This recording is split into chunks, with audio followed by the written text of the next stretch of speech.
Hey folks, Dave Temple here. As you know, my podcast is all about talking to the best thriller writers in the world. Now, while I don't put myself in that category of the best, I've certainly got my hat now in the ring. And after nearly 3 years of hosting this podcast, I think it's time to toot my own horn, if you will. So with that, I'm offering my thriller, The Poser, for sale all this month. It stars Detective Pat Norelli, a rookie cop working the overnight beat in Hollywood when one of the town's biggest stars is found dead in her Hollywood Hills home only hours after winning an Oscar. Beloved by her fans, Pat thinks someone wants this star dead and sees this as a way to forge her own path and get the promotion she craves. I'm proud of the response I've gotten from fans, and I'm confident you're going to like The Poser. So for the rest of this month, you can get the ebook for only $5 or the paperback for $14. Since I do this weekly podcast as a free service, perhaps you'd consider this as a way to help out a fellow thriller writer. There are two ways to reach the link. First, you can go to davidtemplebooks.com,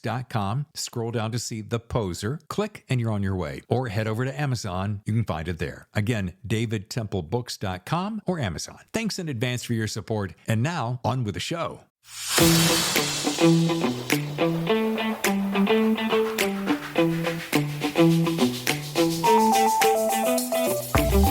Hello and welcome to The Thriller Zone. I'm your host, David Temple. And on today's 149th episode of The Thriller Zone, we present 6 superstar authors in this bonus episode. I recently attended Bouchercon 23, where David Brown of Atria Mystery Bus invited me to host their Saturday brunch and chat with a small stable of their clients. Now, what follows is a brief synopsis of those authors and their latest work. Each conversation is shorter than 15 minutes, but it gives you a great insight to their latest and or up-and-coming releases. Those authors begin with my good friend Chris Hauty, author of The Devil You Know. That's followed by relative newcomer and potential sensation I.S. Berry. Next is the always engaging Amando Correa. That's followed by the multiple New York Times bestselling author Catherine McKenzie. Then you'll meet debut author Katy Hayes, and we'll wrap with my friend and yours, the mega hit multimedia wonder Jack Carr. Short but sweet, I hope you'll enjoy this 1 hour of engaging conversations with 6 authors who are sure to take this world by storm, if they haven't already. Hint, hint. Special thanks to my new friend in books, David Brown at Atria Mystery Bus, one of the hardest working guys in the business, and a super special thanks to my wife, Tammy, who makes my life a better place. By the way, who knew she was such a good videographer? Thanks, babe. Chirp, chirp. Now, sit back and enjoy one of my favorite rounds of conversations. And in case you haven't figured it out by now, this is a perfect sample of what the future of my podcast will look like. Conversations face to face. Taking my lanyard off. How close do I have to get to this testing? Is that good? That is good. How's my meter? How's my reading? Your reading's good. Here we are on the flight deck. Thriller Zone. All right. Whatever. I'm trying to get ready, man. I just rolled out of bed. Yeah. Well, ladies and gentlemen, we're with Chris Hauty, author of The Devil You Know, the Haley Chill series. Yes, you are. And man, you look fantastic so early in the morning. All things considered, I think that's quite an accomplishment. And did you do any laps this morning, perchance? I did. I brushed my teeth this morning. Every little bit, right? Yeah. I prepare for these things. And how are you enjoying Bouchercon so far? Well, this is my first Boucher. Oh. It's my first Boucher. I missed a Boucher because of COVID, and I missed a Boucher because of, being obstinate. But this is my first, and I'm having a great time meeting my fellow authors, making new friends, and meeting the fans. A lot of fans here today looking for you. A lot of fans, none of them mine. I see a long line of fans in front of Jack Carr. Yeah, he's over there just. And so I'm sort of soaking up the vibe of that enthusiasm. You're in his wake. I'm in his wake. Yeah. Well, it has been a tremendous opportunity. I have never been to a Bouchercon, and so this is my first, and the crowds are amazing. I was talking to someone yesterday. They said last year it was like 800 people. This year it's like 1,600. That's twice as much, David. You are a mathematician. Amazing. I know. So early. 2 times as many. Yeah. So 2x. So let's talk about The Devil You Know real quick in case I only have, because you're going to get bombarded by autograph seekers. Yes. What has happened since last time? We saw Haley Chill last. It was Storm Rising, right? Correct. Storm Rising, and she had essentially saved the United States from being divided into two polarized halves. Uh-huh. And so she is instrumental in preventing that from happening, but at the cost of true personal loss. Right. And so when that book ends, she is in a bad place emotionally and maybe even a little bit professionally in her role as a deeper state operative. So as The Devil You Know opens, Haley Chill is still in a bad place emotionally and professionally. And it's really all about her, of course, saving the day. Right.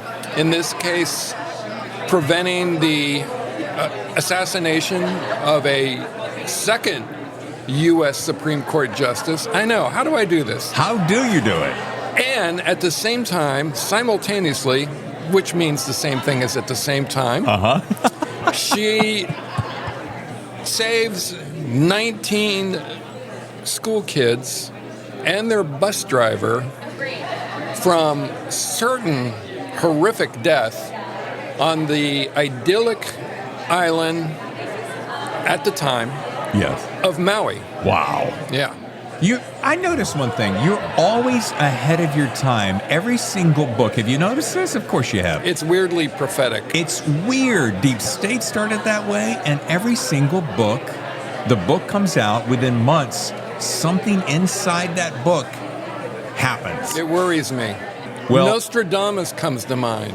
It makes me wonder if the next book, if there's any more Haley Chill, what we could look forward to then or be afraid of. True. The next book, Mr. Temple. Yes, sir. Is a closely held top secret that I can't discuss on your podcast, unfortunately. But Chris, we're pals. I mean, I know. Can we go off the record? Can we mute these microphones? Yes, hang on one second. Okay. Okay, so here's what's going to happen. I'm not going to fall for that. I know you're just... No, I'm very excited about what's coming next. I've been working quite hard, as you know. Yes. And I really think that this is going to be a big book in the thriller world. I think, and is it... Can I ask if it's a Haley Chill book or is it a complete departure? Again, top secret? These lips be sealed. Okay. Well, it will be a thriller. We know that. Yes. There will be elements of mystery and suspense in it. Yes. It will be a page turner, a white knuckler. Yes. It will be a top seller. Yes. And fingers crossed. Fingers crossed. And something tells me, because you came from Hollywood business, I know that you have since, and I air quote the retired because you've just kind of stepped away from it. But yes, stepped away. You can envision potentially this becoming a series or movie in your wildest dreams, right? The Haley Chill series or the new book? The new book. Both. Yeah. Wow. As soon as the strike is over, we have a very successful TV and movie producer who will take the book out. I guess it's the whole series, or maybe this Deep State. I don't know how those things work. So that will happen as soon as the strike's over. And yes, I think this new top secret book that I'm working on and soon to be finished would make an excellent movie. When you say soon to be finished, and I think we talked about this on one of our prior shows, are you about a year-ish at a time for a book? I think, well, it depends which part of the process we're talking about. Yeah. From idea to me turning it into my editor, there are several drafts in between those 2 points. Sure. And I feel like my work isn't done, but where it's really all on me. That process usually takes about 8 to 10 months. Okay. The book I'm working on now will be about a year old come October. So it's taking a little bit longer, but I'm taking more care with it because I think it's such a great idea. Really a very ambitious, dare I say, audacious idea. Wait, ambitious and audacious? Both. Wow. Yeah. Amdacious. You know, the last time you were on the show when we were out in Glendale, or was that Pasadena? I can't recall. Yes. We make up words on this podcast. And do you remember the word from that show? Babe, do you remember the word from that show? I don't. But I do remember this one, amdacious. Amdacious? Is the way that you can describe this new book. Okay.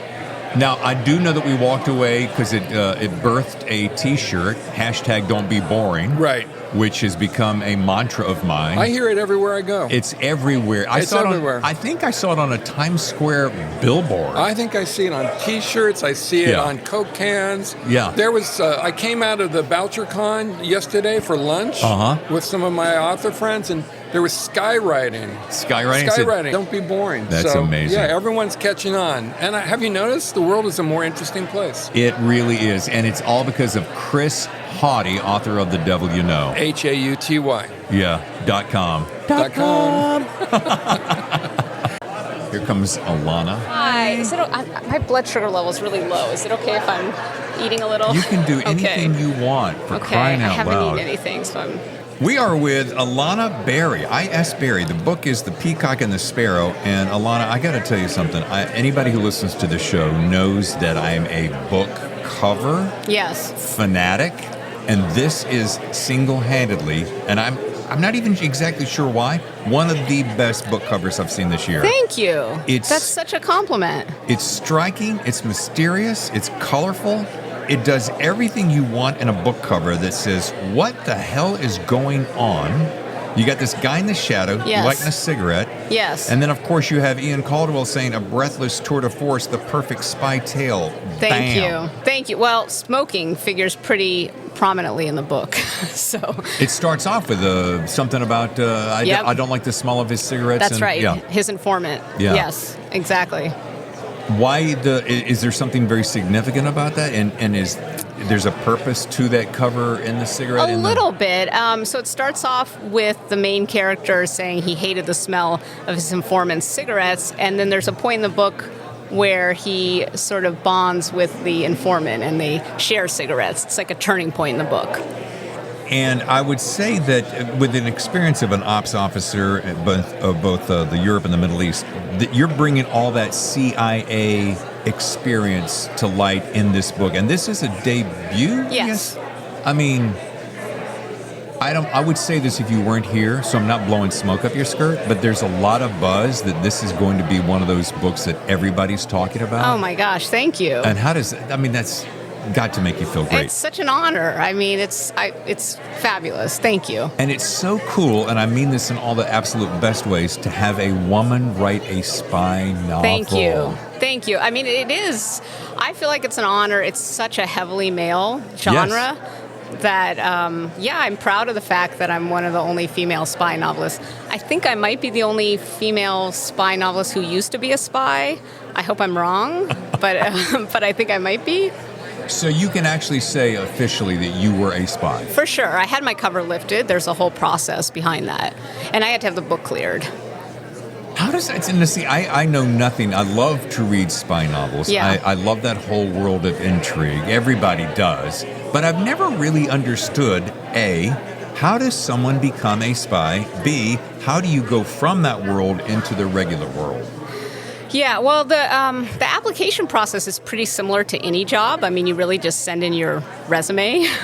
It's kind of a myth that they recruit you. And then leaving, was that your other question? Yeah, that was actually harder. I mean, because you're in this sort of insular, paranoid world for so many years, and then you leave and you're kind of looking behind your shoulder and...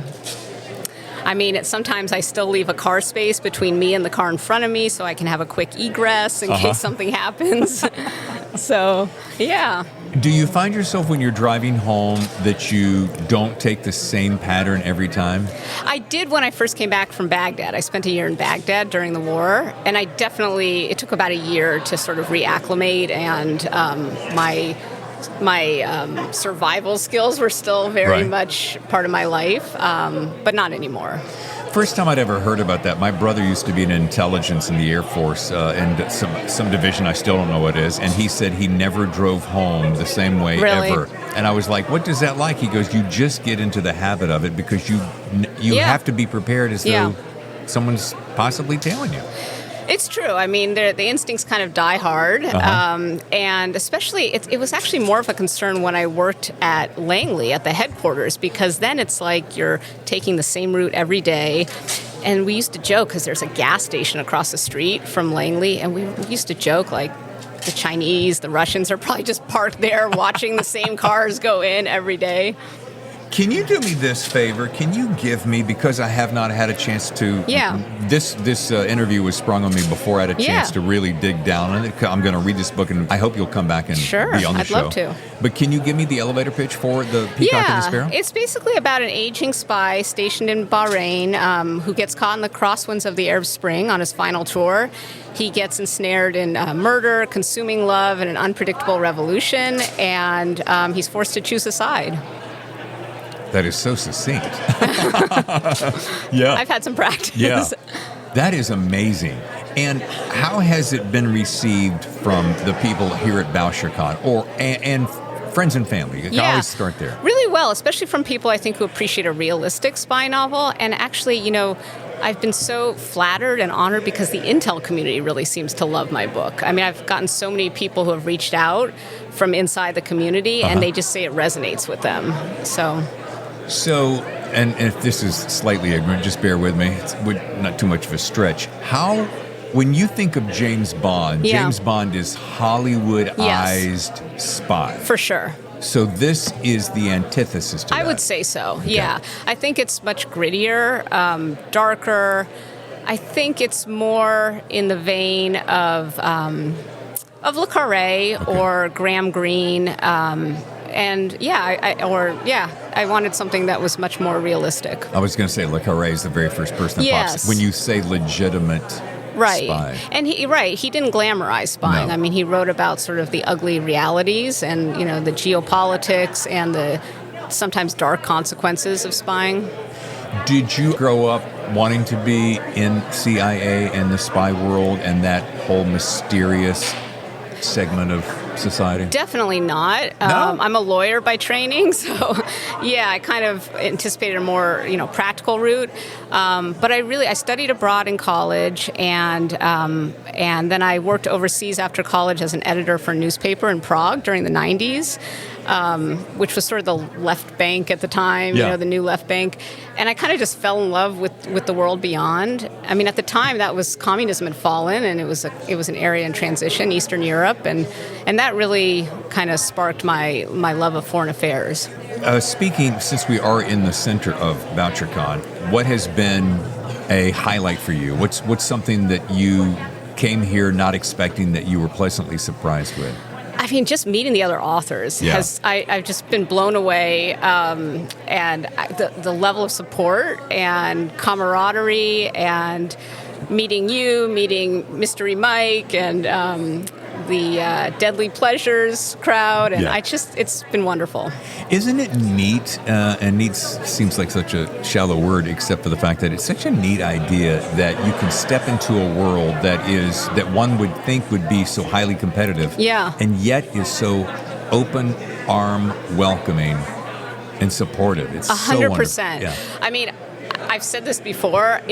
I was blown away by how supportive writers are. It is the most supportive profession I've ever worked in. I mean, I was a lawyer, I worked as a spy, and those were not professions where you're, supporting the person next to you as much. No. It's much more cutthroat, and I'm just blown away by it. Do you have, and I don't want to take away from The Peacock and the Sparrow, but do you have plans for a future book, and is it in process, or is it? Yeah, I started writing, and it's going to be a spy novel. It's going to have a female protagonist, I think. Nice. And I think it's going to be based on my experience spying in Baghdad. I'm kind of going to fictionalize it.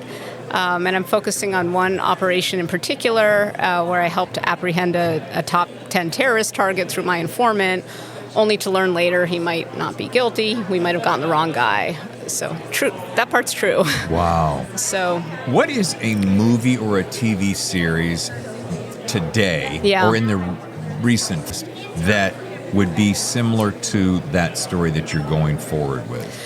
sort of the same vibe, Yeah. the same. I really love the movie Beirut with Okay. John Hamm. Yeah. Which I felt like was so gritty and not overly glamorized. Yes, that's what we liked about it. It's my Yeah. wife. Oh, okay. Yeah. Yeah, we you loved guys saw it. Yeah, and just fascinating. Yeah. Because sometimes they do this, it's so polished and Yeah. so pretty that I'm like, is it really like that? I mean, Yeah, how much? you have people jumping from roofs and Yeah. stealing cars and You know what series I loved was Babylon Berlin, which Oh. is a German series, but they've dubbed it into English. It's not strictly a spy series, but it takes place in Weimar, Germany, just before the rise of the Nazi Party.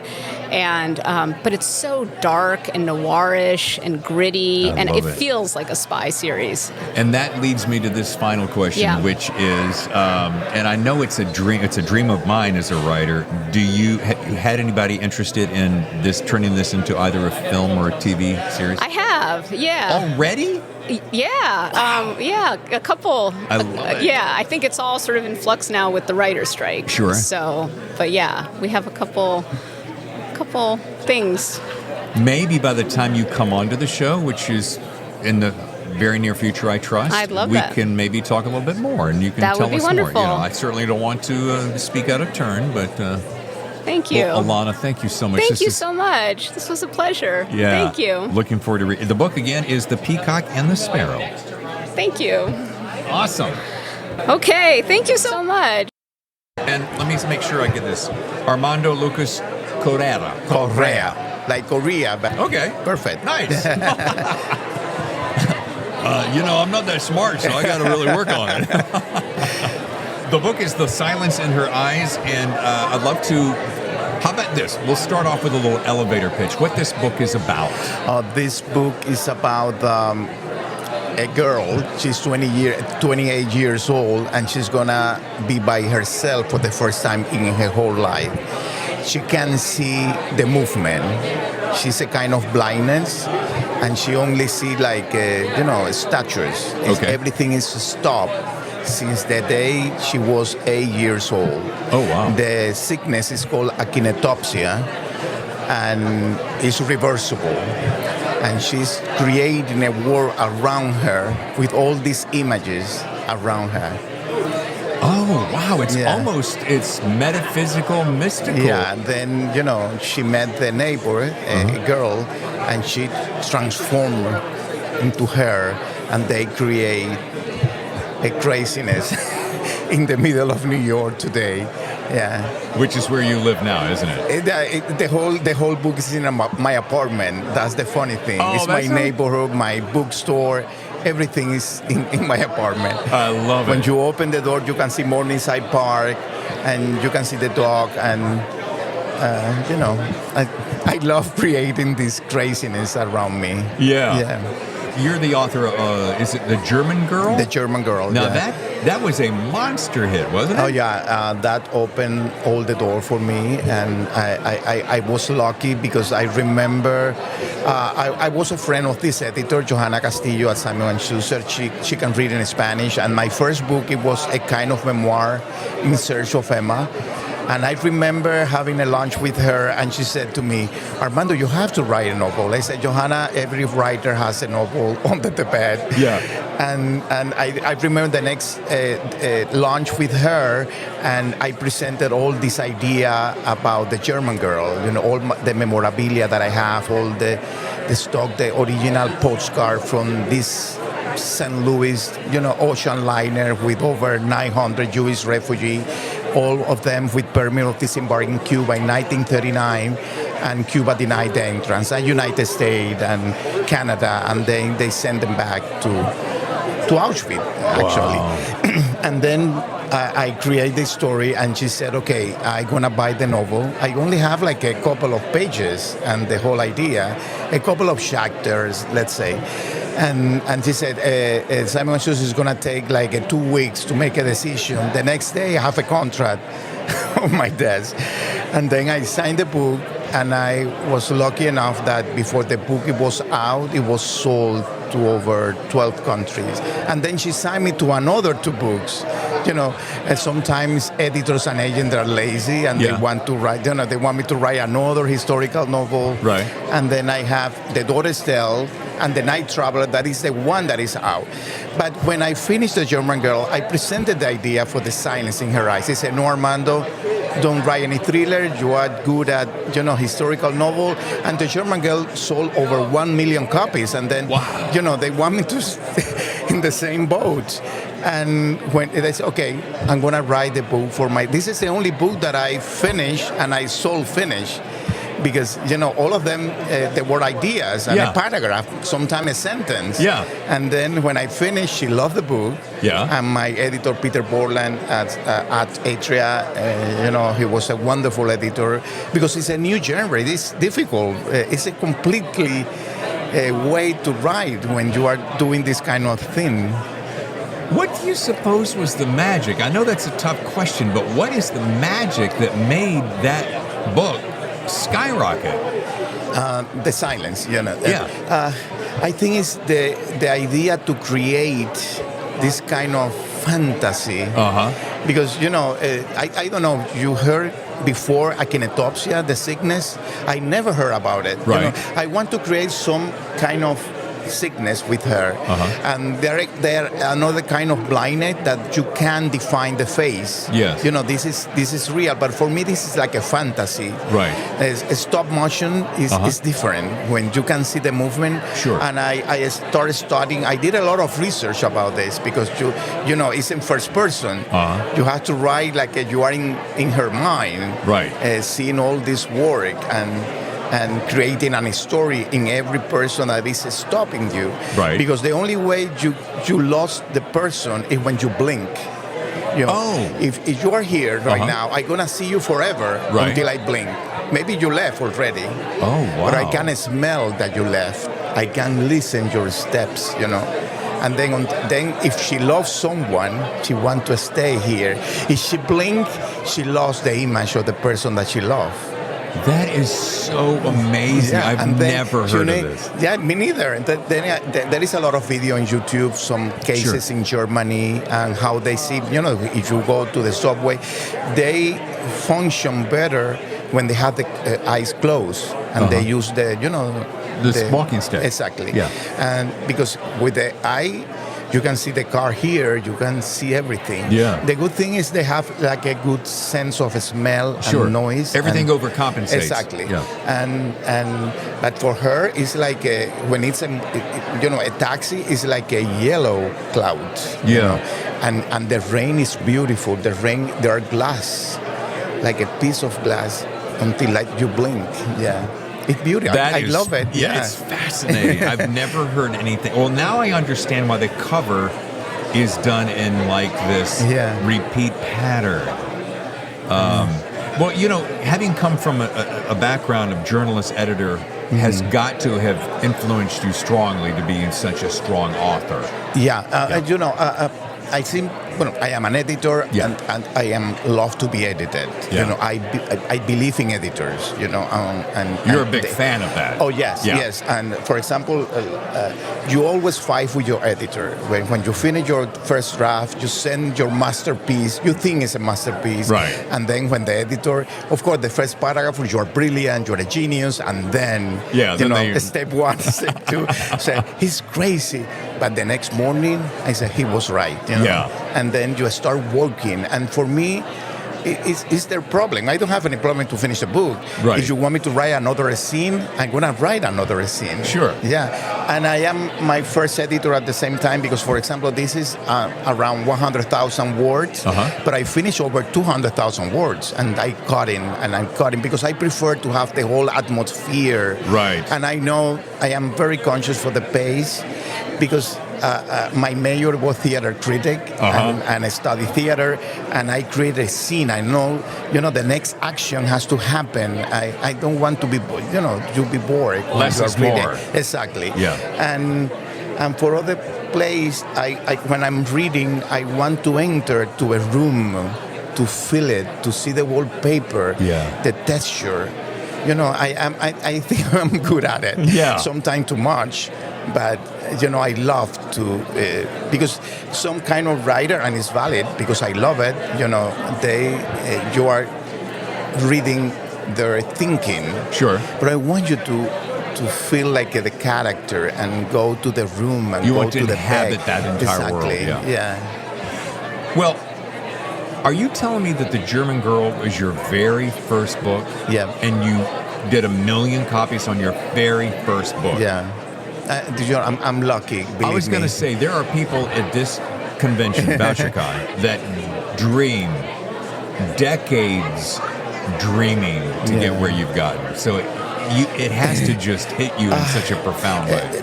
I think with The German Girl, this story was with me since I was 10 years old. You know, my grandmother, she's a daughter of a Spanish immigrant. They arrived in Cuba at the beginning of the 20th century, and she was pregnant with my mom when the St. Louis arrived and were rejected. And I remember growing up during the 80s in Cuba. I was a child, and my grandmother fighting with my grandfather. Cuba is going to pay very dearly for the next 100 years because what they did to the Jewish refugees.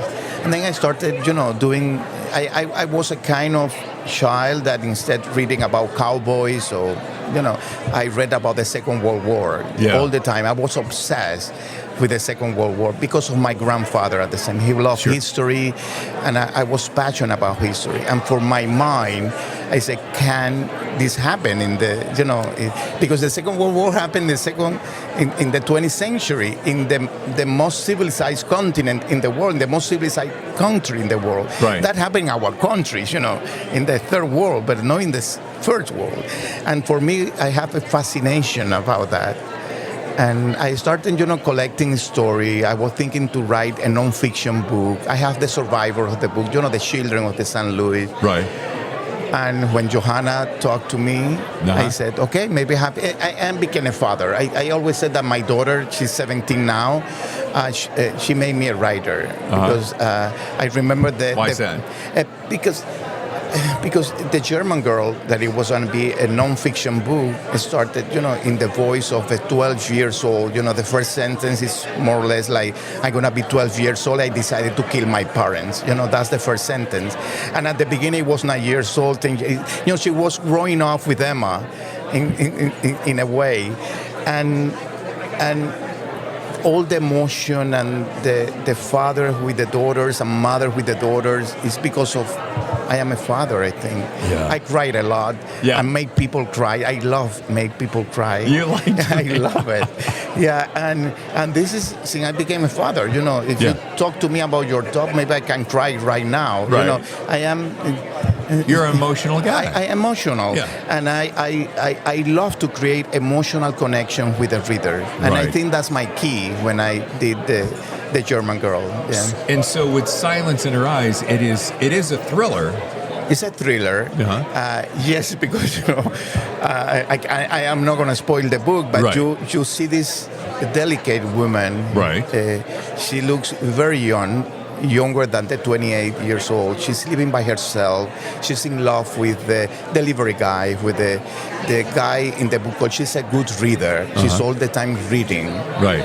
And then she thinks that she's helping her neighbor, that is her only friend, because she's living like a nightmare with her husband. He's abusive. And then a terrible thing happened. Something at happens. The end of the We'll leave it at first that. chapter. And then everything changed. And nothing is what you read. Nothing is what you think it is. Yeah. That's what I love. I love books that make you do that. It's like, but at the I'm same going down time, this road. you're going to see her emotion and the relationship with the mother. And who is the bad people here. You never know who is the bad seed. Well, as we get ready to wrap, tell me about what's been one of your favorite things that's happened here at Bouchercon, whether it's a panel or someone you've met. What's it a was highlight? the dinner last night. Yeah.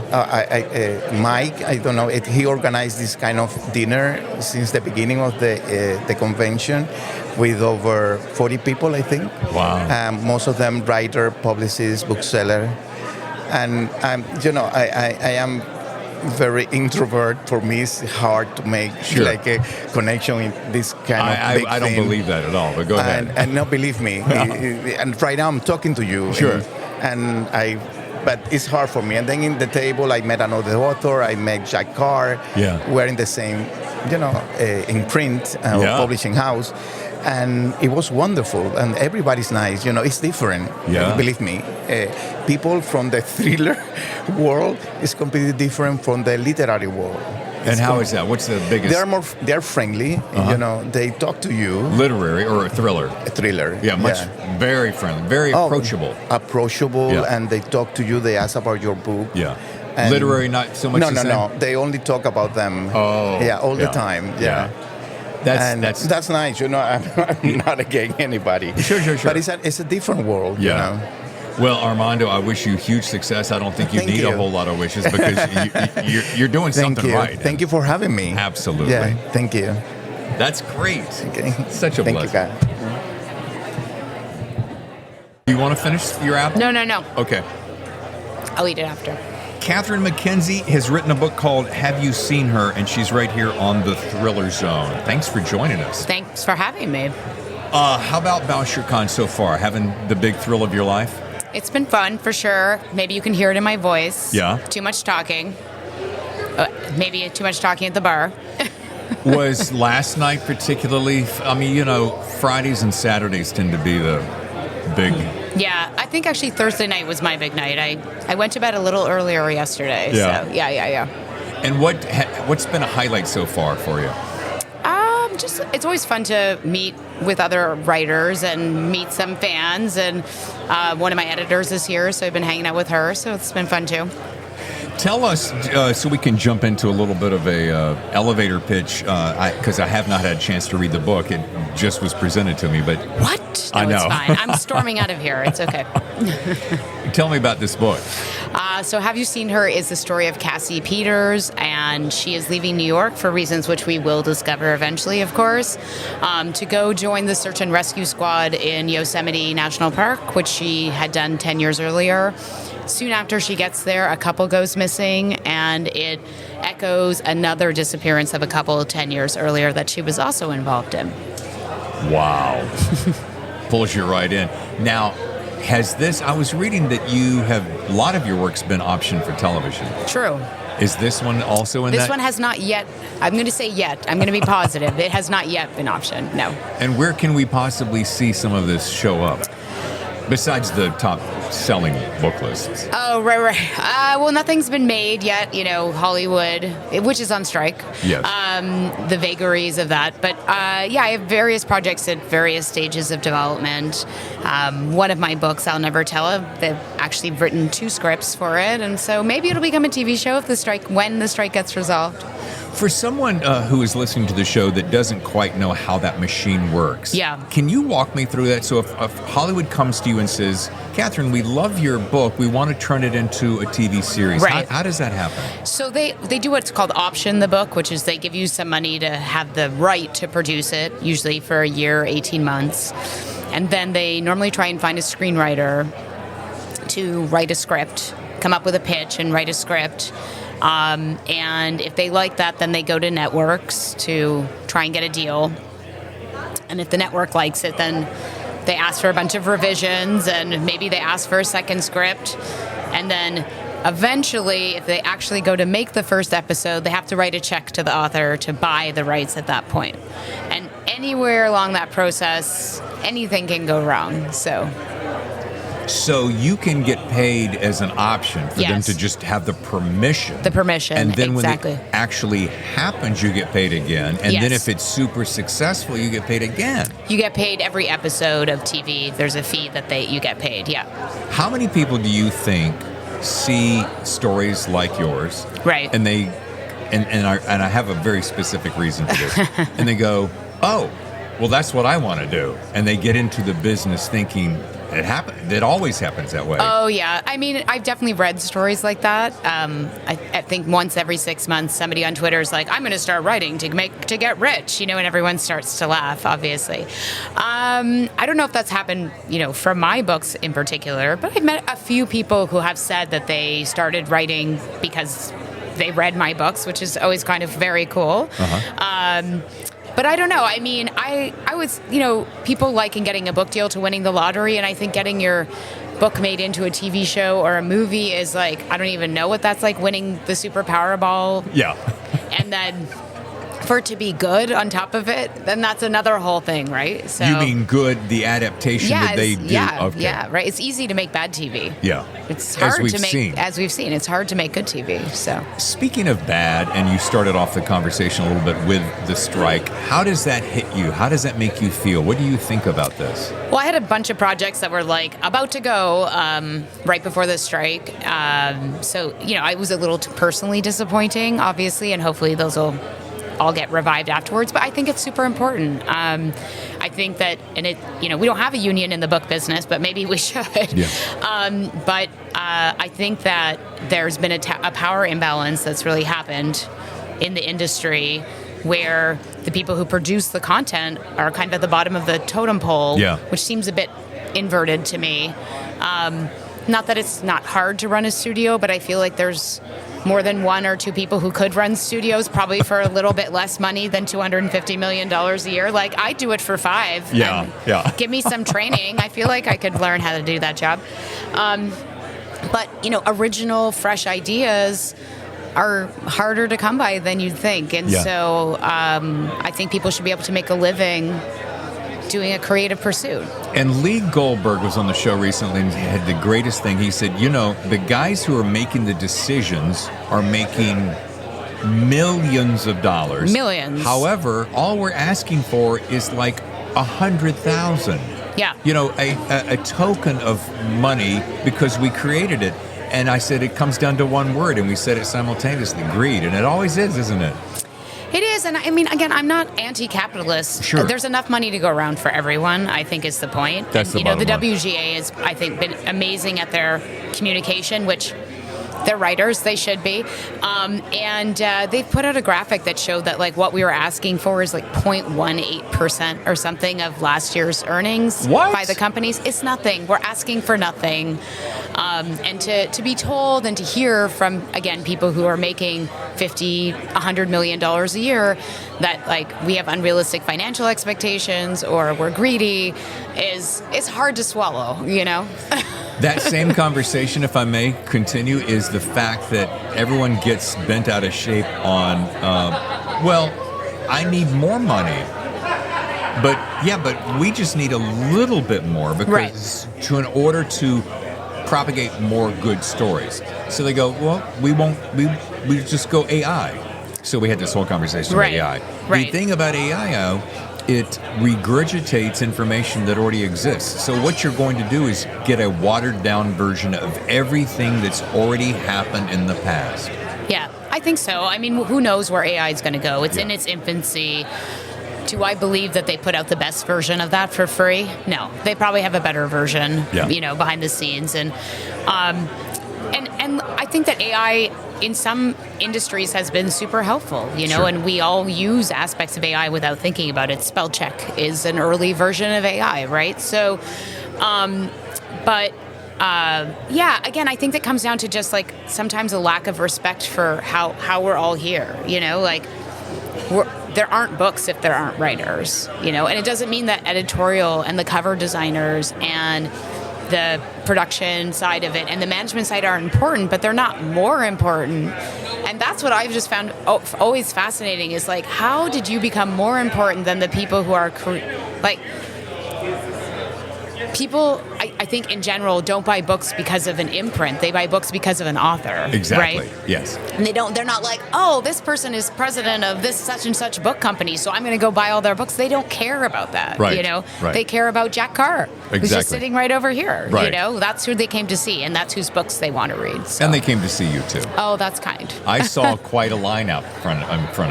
I think that was 2 people, but they are very kind.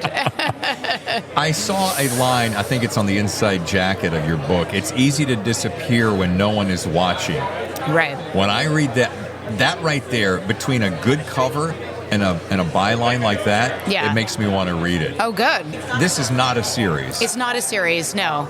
Do you have any series? Do you have plans for series? I don't have any series right now, but I am writing a series. So finally, after 15 books, I figured out, well, maybe I should write a series. That might be a good idea. Oh, it's 15? Yeah, I've written 15 books. 15 standalones. Wow. Yeah. I got a quick question before you go. A lot of people go back and forth about this. A lot of authors, I just love one original idea and move on to the next one, like you, 15 Right. in a row. Others say, I create this one character and I want to build an entire world and I build a nice career out of it. Do you think there's a right or wrong way, a better or a less better way? No, I don't think there's a right or wrong way. I always a big believer that you have to be passionate about what you're writing about. And if you are, hopefully that will connect with an audience. So if you're just doing something because it's like, oh, I think this is what's marketable, that's going to come through. Sure. So for me, my process was, I knew I was done with this story when I didn't have any questions about the characters anymore and I kind of didn't care about them anymore. I know that sounds cold, but I'm like, I was done with them. We spent time together and now it's over. So for me, the challenge in writing a series was coming up with a character that I wanted to spend more than one book with. Uh-huh. So far, so good. I'm writing book 2 and we'll see. First of all, congratulations on Have You Seen Her? Thank you. Second of all, I wish you huge success when the strike is over and all your stuff gets reacquired and put back into motion. And I can't wait to see what this series is about. All right. Well, thank you. And when can we expect that first? It's coming out next year, but I can't announce it yet. It's still. Sure. But next year. Yeah. And will we see you at Bouchercon next year? It's going to be in Asheville? Yeah, undoubtedly, I'm sure. All yes. right. Thank you again. Thanks for having me. Nice. Thank you. Katy Hayes, author of The Cloisters, is on the Thriller Zone. Welcome. Thank you so much for having me. This is your debut. It is. I love meeting debut authors. great. You know why? Why? Because I get to see you when it's all fresh and new and everything's exciting before you blow up. Right, or before we are exhausted, yeah. Either way, it works. Yes. Well, how about this? Since I didn't have enough time to read that in the 14 minutes that I had Yeah. preparing, can you give me a little Of elevator course. pitch of it? Yeah, The Cloisters is the story of a young woman who goes to work at the Metropolitan Museum of Art's Medieval Museum, the eponymous Cloisters, which is a 14th century monastery that was moved from Europe to the northern tip of Manhattan by John D. Rockefeller. And while she's working at the Cloisters, she discovers a 15th century deck of tarot cards that may actually tell the future. And so it's about whether or not she can use the cards to unravel a murder that happens at the museum. Oh my goodness. Yeah. Now, Have I tempted you now to read it? yes, Yeah, and there I we want go. to say this. I get probably 4 or 5 books a week that come into the Thriller Zone, and I yeah. probably read 2 a week. And everyone who listens to the show knows that I'm a fanatic for book covers, and this is one of the most beautiful book covers ever. Oh, thank you. They did a wonderful job. I mean, but the color of blue and the way it kind of shimmers in the light, it's just you can't forget this cover. Yeah, it's lovely. I mean, especially with the gold foil, it just really pops. And so that is based loosely on something that actually happened. That building literally was? So the Cloisters is a real place, and this is something that actually a lot of readers ask or don't know. If you're not familiar with the Metropolitan Museum of Art's northern branch, they have obviously the main Met on Fifth Avenue, which Sure. everyone knows, but they also have a museum at the northern tip of Manhattan in Fort Tryon Park that is dedicated solely to medieval art, and that is the Cloisters Museum, and it was kind of a European folly built by the son of, one of the original American robber barons, and he had a personal medieval art collection, and he wanted a place to house it. And so he went to the Pyrenees in France and bought up all of this sort of tumble-down stone from a cloister and a monastery there, and he shipped all of the stones to the northern tip of Manhattan, to this park, to create a museum for his private collection, which now houses more than just his private collection. But it's an incredible, if you're ever in New York and you want sort of something out of the ordinary, the Cloisters is a great place to visit. Unbelievable. Yeah. Well, so tell me, this is going to seem like a silly question. It's a debut book and a New York Times bestseller. So that means you came out of the gate with a major hit. Yeah, I mean, the pressure's on now, right? Yeah, I think that's the challenge. No, I was incredibly lucky. The book was chosen as a Read with Jenna book club pick for the Today Show's book club, which was a really wonderful experience. They're an incredible team. They did a great job by the book, and it has been a really lucky first book experience. How many people do you think, especially here at Bouchercon, where they're, authors are daydreaming of being in your shoes, how hard do you think it is to come out of the gate with a hit like that? And did you ever have that dream? It's funny because the book is a lot about whether or not luck plays a significant role in our life. And I think the reality is that any of the books here are strong enough books to be New York Times bestsellers. I think that there is kind of a golden ticket when you get a book club pick. I mean, it's sort of like winning the debut author lottery. Right. And this book just happened to win it. And I think for me, the best thing about that is that it has an opportunity then to find more readers than it might otherwise. And so I think that's been really great, is to see more readers having access to the book. And it's been a wonderful experience. And what's interesting is it's not your classic straight-ahead thriller. It's more mystery suspense oriented. So the fact that you're basically able to cover two grounds at once. Yeah, I think if you are a true blue thriller reader and you come to this, I don't think the pacing will be quite up to your thriller standards. I would say this is more of a literary suspense novel or a upmarket suspense novel, so it doesn't move with the kind of quick clip of a lot of thrillers. But I do think that, it's deeply rooted in the mystery space. I'm a big reader. Obviously, most writers start as readers, and I'm a big reader of authors like Patricia Highsmith and Megan Abbott, and writers that work sort of in a darker noir or slower mode. I'm obviously like a huge Raymond Chandler, Dashiell Hammett fan too. Sure. I'm a Californian, so there's nothing I love more than some California noir. And I think that it's really a book that will be great for readers who love those authors as well. Awesome. And I have to ask the obvious question is, what are you working on next? Oh my gosh, I just turned in my second book to my editor, so she's reading it now, and I'm really not good at pitching it yet, which is something, obviously I gave you a one-sentence summary on this, but that's 2 years in the making, 3 years in the making.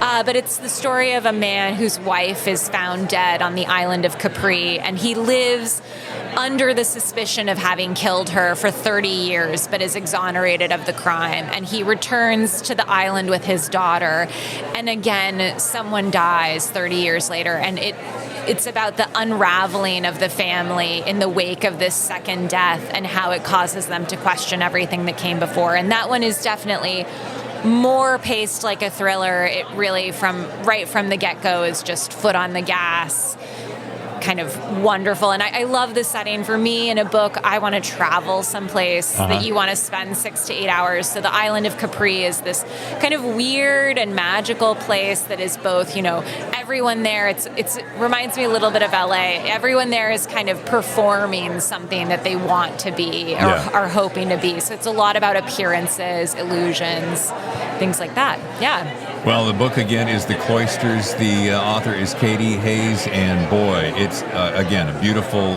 cover. I can't wait to read it, and I would love to have you back on the show when we could dig deeper. Great. Thank you so much, David. It's been a pleasure. Thanks. All right. Look at this. I haven't seen the small one. Yeah, this is the That's baby. nice. Yeah. That's really Dude, nice. I've been watching your equipment updates. It's pretty serious. You I can't do it. Like when I had the thing, not Yeah. the computer. I was in that. We can talk about it. Should we talk about it on the thing? I'm talking right now. Oh my goodness! Do I have a headset or no? No. Do you need to? I'm just don't doing need it so I to. can hear the reference. Gotcha. No, so I started with the larger. Did you say it Roadie? Roadcaster Pro, yeah. Roadcaster Pro, so the large one. Yeah. And then just a camera. So I don't know if there's anyway, just the camera on a tripod. And that's it. And you put the 2 cards in, and then record. Yeah. And go. Yeah. And I had headsets, and that was it. That was pretty much it. Now there's no way I could possibly do it. Now there's a podcast tech comes in, sits down. It's still the roadie thing, maybe a news one, maybe a newer one, but it's hooked up to like multiple screens, multiple cameras all over the place and angles and the whole. I don't even know how to turn it on. By the way, we're with Jack Carr. In case anyone hasn't recognized the voice yet, we do have video as well. You have the voice. So, well. I'm trying to emulate it right now, like just by like, it's it. You got the voice for this. Yeah, but you got the talent. Right? How you doing? No, but seriously, I watch your videos, and I always I'm waiting for that wide shot. I'm like, what new toy Jack's got now? I did a little walk around when it first, like last August, I think, is when they finally finished it, and I did a little walk around. And I showed the everything in there, but now it looks not as clean as it did then, because that's where I also put when the gear segments come in, when people send me things, I do it and then it stays in there, and it's just been piling up. So it's a little bit crazy. So I think I'm going to move out into an office space in town that's a little bigger, and trying to move out of the garage. I'm going to geek out on you a little bit. Let's do it. Because I've watched this since day one. I was there back in Thriller Fest 2019, and you had actually premiered before that. But I've been watching this meteoric rise, and Tammy and I talk all the time, how the hell does he manage this empire? And every time I turn around, it just goes boom, boom, boom. It's chaos. It's constant chaos. 3 kiddos. So you're juggling the 3 kiddos. Yeah. And my wife kind of holds down the fort, but it's still I write very late at night. Yeah. I'm always late with deadlines. Yeah. I pulled a couple all-nighters this time, and they're getting harder and harder to do. Like for Savage Son, 3rd book, I pulled maybe 1 or 2 all-nighters, and it was still like, oh, okay, I'm feeling it a little bit. Yeah. But I can still push through. This last one, 3 all-nighters in a week and a half, and it was painful. Like I felt it much more, and it's only been 3 years from Savage Son to this one, but I definitely felt it a lot more. This one, 3 years on. Yeah. But no, it's just all prioritize every day, and some things get missed, and I'll have to pick them back up again, and it's constant juggling, always thinking about how to do it better, always thinking how to be more effective and efficient, even in the midst of the chaos, and always adding new things to grow and do those things at the level that my other projects are at. So it's just hopefully everything's making each other better as I grow. But my first nonfiction comes out in October of 2024.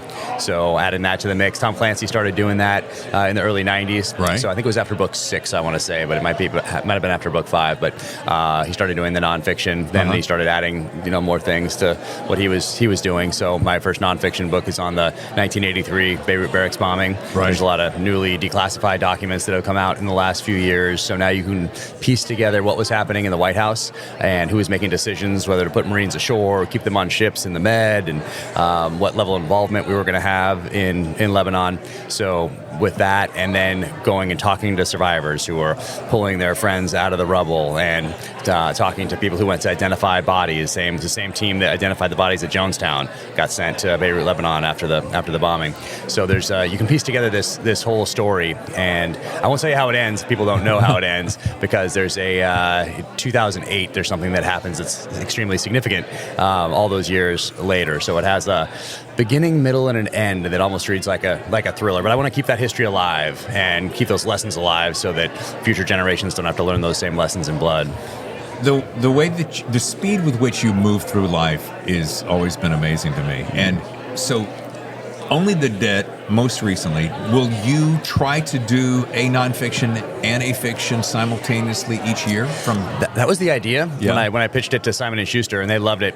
Very soon thereafter, I realized that no, it's going to be every 2 years. I called them back up and I said, I know what the contract says, but there's no possible way to do these events justice in a year. No. So you have to. It's going to be every 2 years, and if it takes longer than that, it's going to take longer than that. It's always about the product. It's always about doing the best I possibly can with the stories or with these new nonfiction works. And I'm working with a guy, amazing guy, James Scott, Pulitzer Prize finalist, historian. So he's flying around the country doing all these interviews, digging through archives right now. And we're putting the story together this fall and start editing and get it out there by October of 2024. And let's talk about the TV series. I mean, TV series. Dude, when that all came together, and everybody knows this Terminalist, how that all came together, did you have any idea in your wildest dreams that it would go to the level that it went so quickly and so broadly? I probably should lie when I answer this question, but that's what I always expected. Yeah. And not just expected by sitting there, though.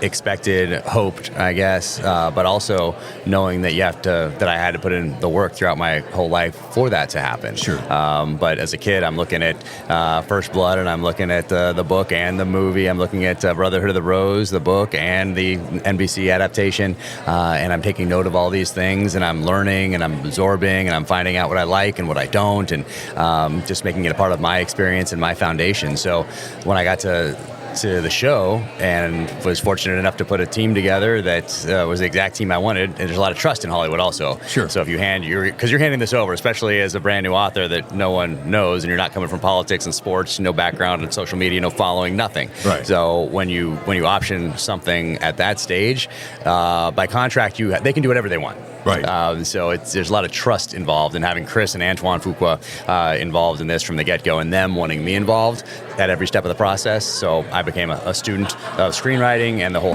process in Hollywood, and on set I'm going around all the different departments and talking to everybody, and they're coming to see me, and I'm talking to them about what they're doing. So I'm just constantly learning. So the new origin story, and that'll come out first. We'll start filming that first, writer strike dependent, and then going to True Believer, the second book. So writing one of the episodes for both of those, and it's go. But as soon as the writer strike's over, we should start filming.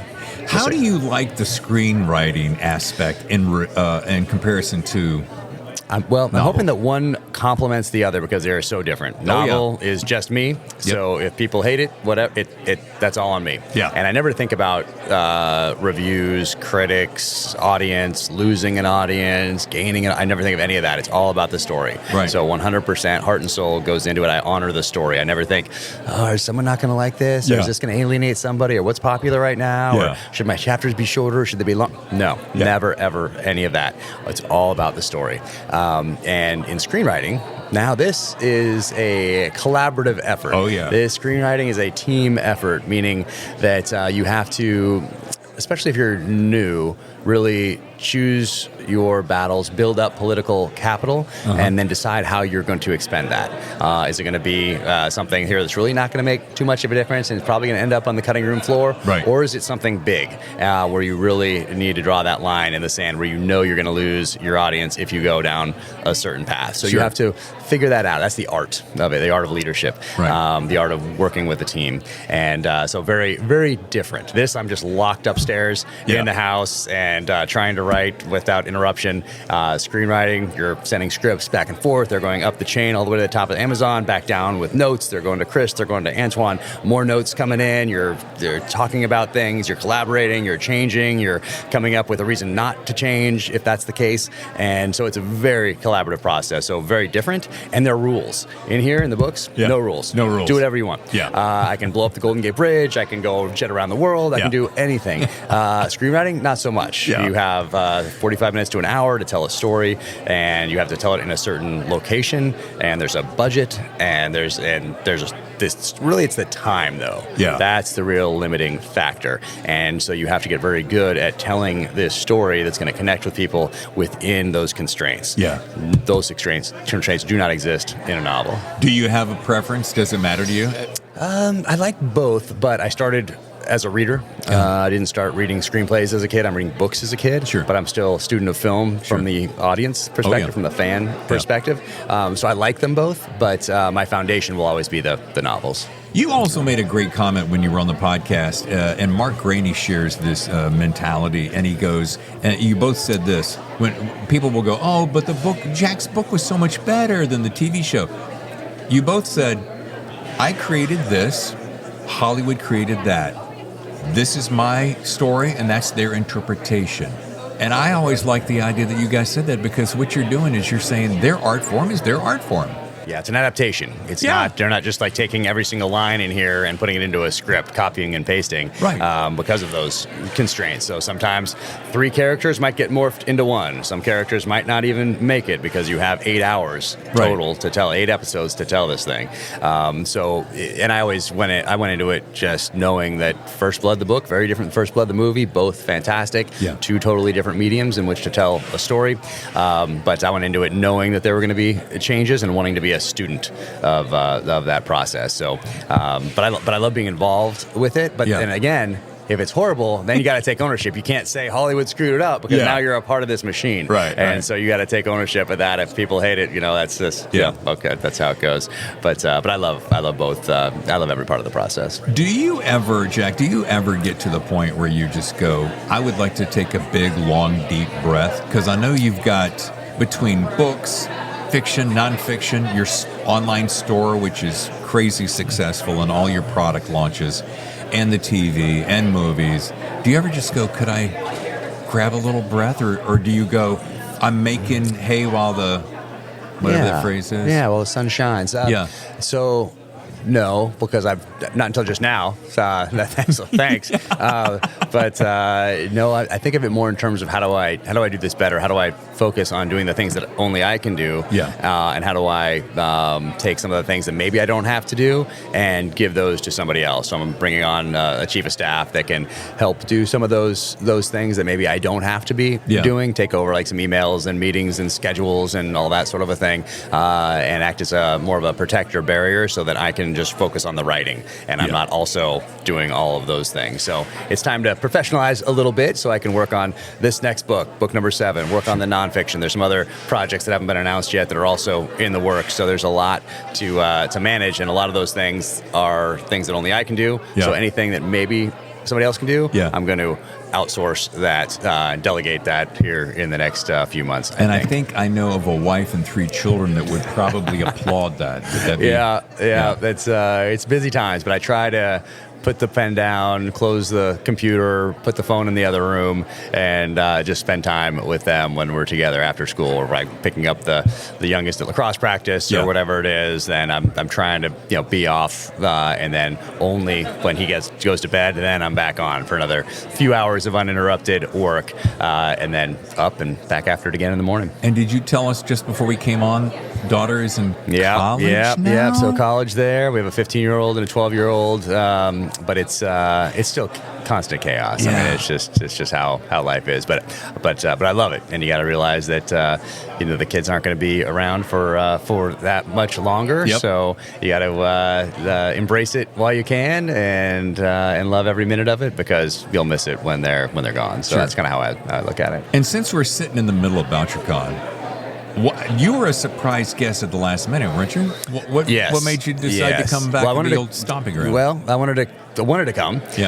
But there's so much going on. I didn't want to commit and then have to back out at the last second, because it's complete chaos. So anyway, that's the reason. I had to back out of something last year, and I feel awful about it. Oh my gosh, I'll never get over it. But so I wanted to avoid that. I tend to overcommit anyway. And I want to say yes to everything and help as many people as I can. And but I also have that issue of now I've said yes to all these things, and now there's deadlines looming, and there's family stuff and all this, and So I need someone to start managing that part of the chaos, because I am notoriously horrible at saying no. So I didn't want to all of a sudden be on all these panels and then have something happen at the last second and have not be able to come. So it's nice to be here. Tammy and I said right when you stepped up, we have been watching you from afar, just cheering you on. And not that you need it, but we're so proud of you. We're so happy for you. Thank you. and your family. And well, I appreciate the support from the very beginning. Means the world, and that's why I love coming to these things also, because it's a chance for me to say thank you to people, and that's what I love doing on social media, and it's what I love doing at book signings and at book festivals and at conferences like this. And it's a chance for me to shake hands with somebody and thank them for taking a risk on me as an author and then telling a friend. So I sincerely appreciate it. Well, thanks for spending some time with us. Absolutely. Yeah. Awesome. Cool. All right. Nice. I always get so teary around. I know. Well, that wraps Bouchercon 23. Thanks for joining me. And guess that means it's time to already begin planning for next year, which is slated to launch late August. And yes, the Thriller Zone is already in talks with those in charge about having an even bigger presence at Bouchercon 24 in Nashville, Tennessee. Just a quick reminder before I go, join me next week when my guest will be Lou Berney as we talk about his latest thriller, a book I literally could not put down, Dark Ride. That's Monday, the 18th. Also, I'm happy to announce that Detective Lieutenant Joe Kenda will join us on Monday, the 25th, as we wrap what has been a stupendous September. Joe and I will talk about his latest novel, his first fiction, All Is Not Forgiven, available now from our friends at Blackstone Publishing. So be sure to catch Lou Berney on the 18th and Joe Kenda on the 25th. Last thing, if you haven't yet subscribed to our YouTube channel, do it today at youtube.com/The Thriller Zone. And stay tuned for upcoming announcements about what you can expect on the TZ later this fall. As always, you can find us at thethrillerzone.com and reach us at thethrillerzone@gmail.com. I'm David Temple, your host. I'll see you next time for another edition of The Thriller Zone.